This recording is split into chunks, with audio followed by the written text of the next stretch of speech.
So a roadmap has been set by government now.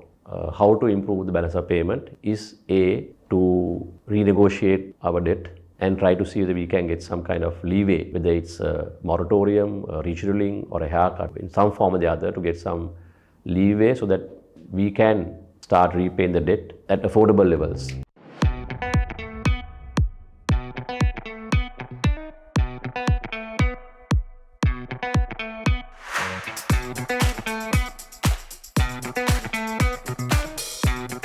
I think under the circumstances, yes. We hit the rock bottom in April where we had 9 to 10 hour power cuts or even longer. We had queues of 1-2 kilometers extending for gas.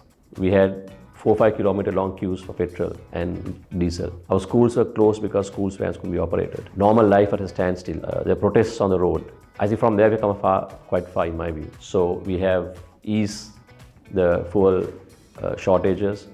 We have gone to a QR code and we must applaud the minister for doing that. And I think the consumption has come down by half almost as a result. All wasteful expenditure on fuel has been stopped. Our gas problem has been temporarily resolved. World Bank came to our help. I think maybe it can be resolved further. Schools are back here on track. Electricity supply is not 100% perfect, but at least we have reduced it to 1 or 2 hour power cuts, which is far from where we were. So I think things have improved, haven't they, when you compare to what I just mentioned. So I think people have to be patient, in my view, and wait for the reforms to take place so that we can get our lives back to normal, at least in the next year or two.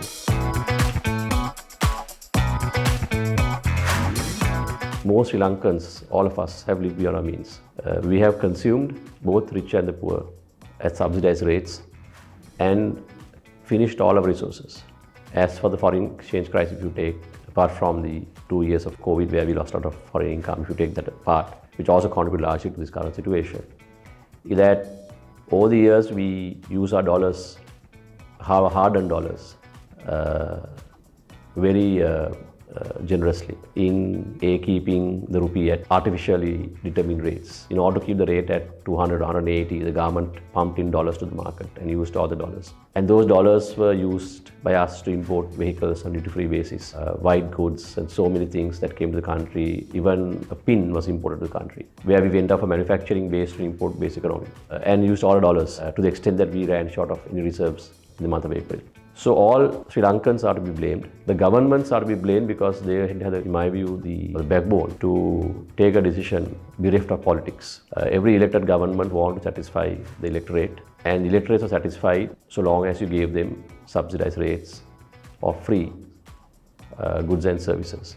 Ranging from fertilizer to flour to bread to petrol, everything came free almost for nothing. Electricity, water, everything. And the politicians never took a decision to increase the prices for fear of losing votes. So that is their fault. The people are not at fault, but people also benefited from this. So I would say, if someone alleges that there was inefficiency, corruption, 10% of the problem, 90% we all consume free. So that is where the responsibility lies. So I think at least now, currently, the government is initiating reform process as to how we can get to market-based price control economy.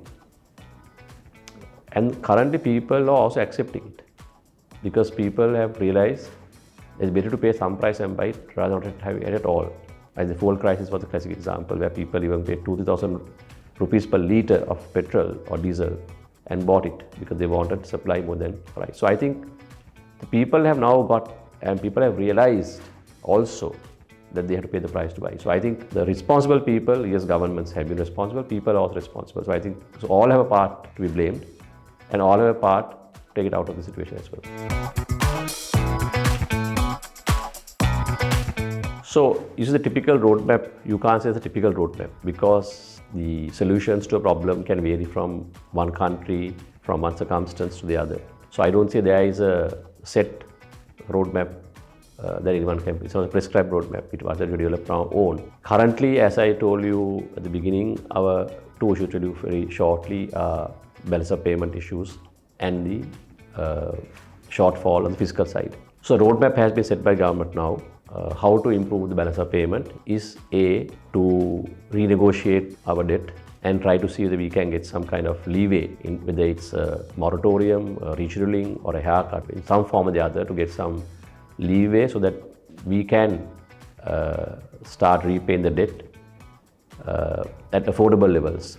So our foreign currency that we earn can be used for our domestic consumption, and then part of it to be used for repayment of the loans that were taken. And once the debt usually has been agreed by the creditors, then the IMF will give the go-ahead for their funding. IMF funding not very big in terms of quantum, but it adds value to the image of the country. When the IMF says, yes, your debt is sustainable now, then we can go to international markets and borrow, plus our bilateral lenders also can start lending to us again. And that will help us to rebuild the economy once again. So that roadmap has been set for us. On the revenue side, on the fiscal side, our income is not enough to meet our expenditure. So we had cut the expenditure and increased revenue. To increase revenue, government has already made proposals. The increase of VAT rates, increase of income tax, increase in the base, removing exemptions, all have been mentioned now. And that will get registered very soon and be implemented maybe next month. That's the revenue side. On the expenditure side, it can't be done immediately. It's a structural adjustment they have to do with regard to state sector reform. SOEs have to be reformed.